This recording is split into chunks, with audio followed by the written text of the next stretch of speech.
Assalamualaikum warahmatullahi wabarakatuh. Halo, selamat pagi. Perkenalkan, saya Repa Pijan Najwa selaku ekonom negara Afghanistan. Pada hari ini saya akan menjelaskan bagaimana kebijakan ekonomi di negara Pakistan. Afghanistan mencatat pertumbuhan ekonomi sebesar sekitar 2,5% pada tahun 2024. Pemulihan ini terutama ditopang oleh sektor pertanian, konstruksi, dan perdagangan, sedangkan sektor manufaktur dan jasa masih lemah. Namun, ekonomi negara ini sangat rentan. Defisit perdagangan melebar karena tingginya impor.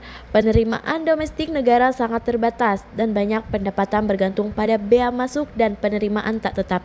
Kebijakan-kebijakan Taliban terutama terkait pembatasan terhadap peran wanita, membatasi pengembangan sumber daya manusia, krisis pangan dan kerawanan gizi yang parah.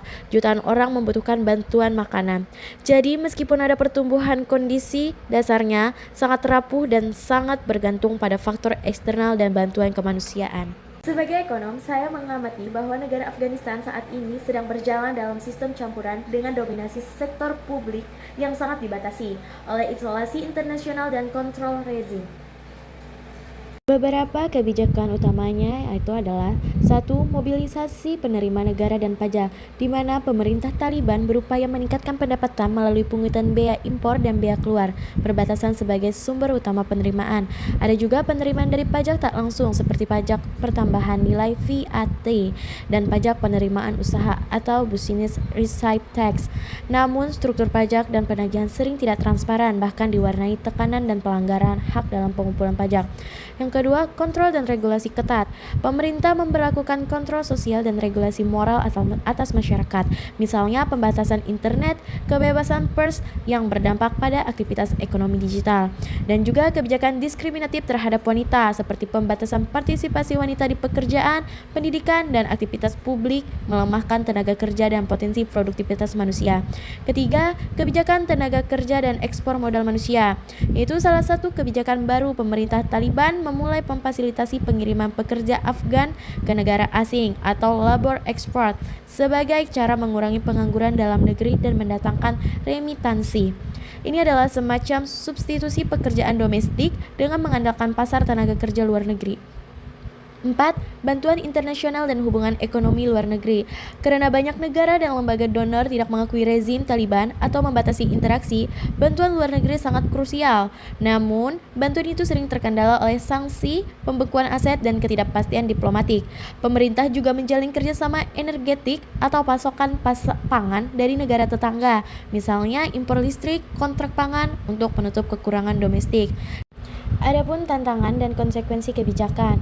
Yang pertama, keterbatasan permintaan domestik. Yang kedua, ketergantungan pada impor dan kerentanan eksternal. Yang ketiga, isolasi keuangan dan pembekuan aset.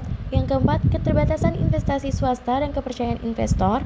Yang kelima, penurunan modal manusia dan kerusakan sosial. Yang terakhir, ketidaksetaraan regional dan kerawanan pangan. Saran kebijakan dari perspektif ekonom. Yang pertama, reformasi pajak dan transparansi, di mana bangun sistem pajak yang adil, transparan, dan tidak mengandalkan tekanan. Prioritaskan pajak konsumsi domestik agar tak hanya impor yang dikenakan. Yang kedua, pelibatan wanita dalam ekonomi. Tanpa mengintegrasikan tenaga kerja wanita, potensi ekonomi total negara tak akan optimal. Kebijakan inklusif sangat penting. 3. Peningkatan daya saing usaha lokal. Berikan insentif atau subsidi terarah, kemudahan izin, kredit mikro pada usaha kecil dan menengah agar tumbuh. Keempat, diversifikasi sumber energi dan pangan lokal, di mana kembangkan energi terbarukan dan pertanian lokal agar ketergantungan pada impor bisa dikurangi. Kelima, stabilitas moneter dan integrasi finansial.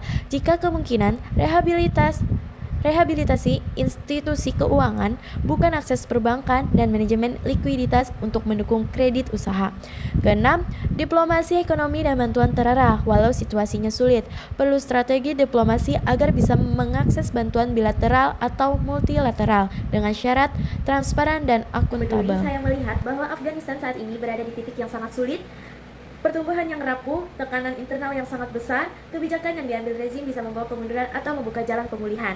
Tergantung seberapa inklusif, transparan, dan adaptif mereka memilih.